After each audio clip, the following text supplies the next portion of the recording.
Hello friends, मेरे YouTube channel the narrative nerve पर आपका स्वागत है।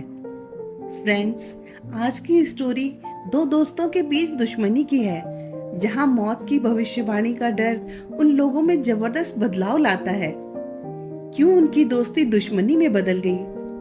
क्या वे वापस दोस्त बन पाए? ये जानने के लिए आइए सुनते हैं ये स्टोरी, जिसे सुनकर आपके चेहरे पर एक मीठी सी मुस्कुराहट आ जाएगी। जय और वीरू दोनों के बीच बचपन से ही गहरी दोस्ती थी। दोनों की दोस्ती व्यापारिक साझेदारी तक पहुंच चुकी थी। वीरू अक्सर अपने काम में लापरवाही करता था, लेकिन जय उसकी हरकतों को नजरअंदाज करता रहता।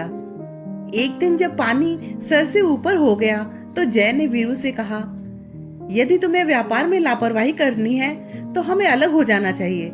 ये व्यापार केवल मेरा नहीं है, इसलिए ये केवल मेरी जिम्मेदारी नहीं है। वीरू को जय की बात इतनी बुरी लगी कि उसने व्यापार को अलग अलग करने की बात मान ली।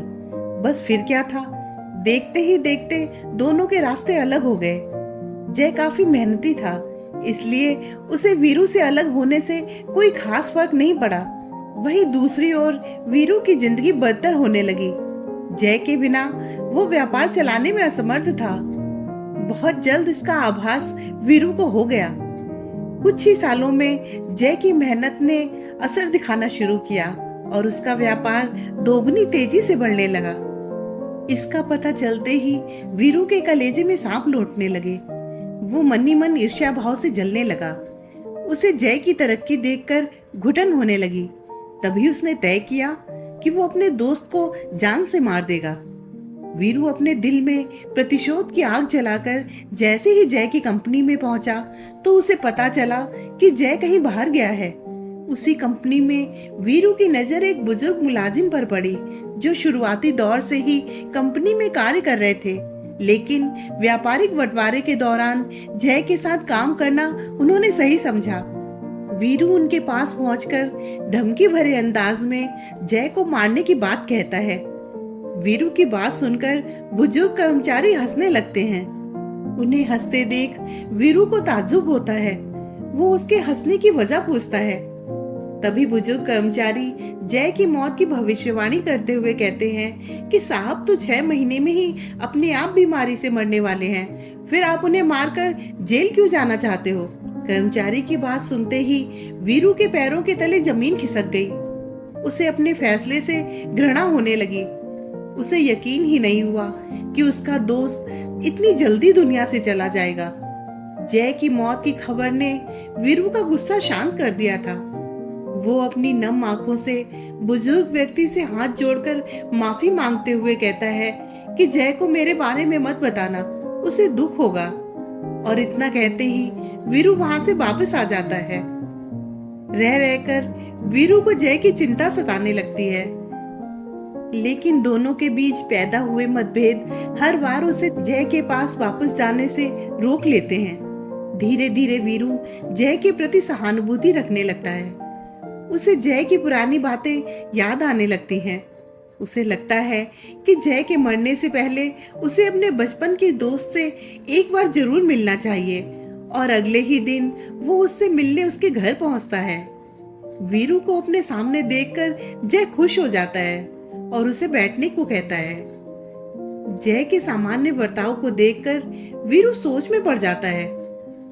उसे लगता है जय को अपनी मौत के बारे में नहीं पता, इसलिए वो जय से उसकी बीमारी के बारे में कुछ नहीं पूछता। जय इतने सालों बाद अपने दोस्त से मिलकर बहुत खुश था। दोनों पुरानी बातें करके अपनी यादें ताजा करते हैं और कुछ देर बाद वीरू वापस आ जाता है। जय से मिलकर वीरू को बहुत अच्छा लगता है। धीरे धीरे गुजरते वक्त के साथ जय की मौत का दिन भी आ जाता है। वीरू सारा दिन अपने दोस्त की मृत्यु के गम में दुखी बैठा रो रहा होता है, और जैसे ही रात होती है वो अपने दोस्त के घर पहुंच जाता है। वहां उसे जय मस्ती के मूड में नजर आता है। वो जय से पूछता है, तुम्हें इतनी गंभीर बीमारी है, फिर भी तुम्हें कोई चिंता नहीं?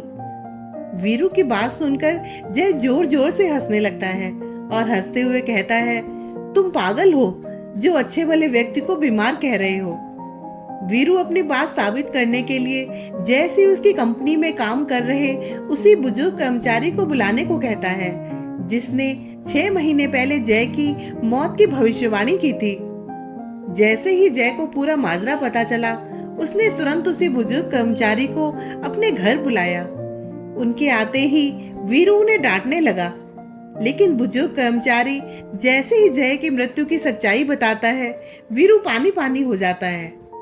बुजुर्ग व्यक्ति दोनों के सामने हाथ जोड़कर विनम्रता से कहता है, मेरे द्वारा की गई मौत की भविष्यवाणी झूठी थी। दरअसल उस दिन वीरू का गुस्सा देखकर कर्मचारी ने दोनों की दुश्मनी खत्म करने के लिए झूठ बोला, जिसका असर ये हुआ कि दोनों की नफरत फिर से दोस्ती में बदल गई और आज दोनों साथ खड़े हैं। जय और वीरू बुजुर्ग व्यक्ति की समझदारी की तारीफ करते हुए उन्हें गले लगा लेते हैं। बुजुर्ग व्यक्ति की समझदारी ने दोनों के बीच नफरत के जहर को खत्म कर दिया था। फ्रेंड्स, आपको ये स्टोरी कैसी लगी? प्लीज कमेंट करके जरूर बताएं, और अगर अच्छी लगी हो तो उसे लाइक और शेयर करें, और हाँ, मेरे चैनल को सब्सक्राइब जरूर कर लें। Thank you.